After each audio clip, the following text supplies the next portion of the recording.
ইরানের হামলার পর পাল্টা হামলা চালিয়েছে ইসরায়েল। তবে তেল আবিবের পাঠানো অস্ত্রকে ইরানি বাচ্চাদের খেলনা বলে মন্তব্য করেছেন ইরানের পররাষ্ট্রমন্ত্রী হোসেন আমির আবদুল্লাহিয়ান।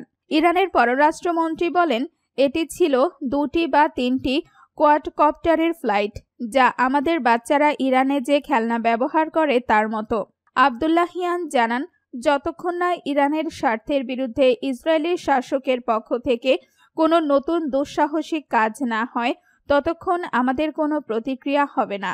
কিন্তু ইরানের স্বার্থের বিরুদ্ধে ইসরায়েল আবার কোনো পদক্ষেপ নিলে তেহরান তাৎক্ষণিকভাবে সর্বোচ্চ শক্তি দিয়ে পরবর্তী হামলা চালাবে।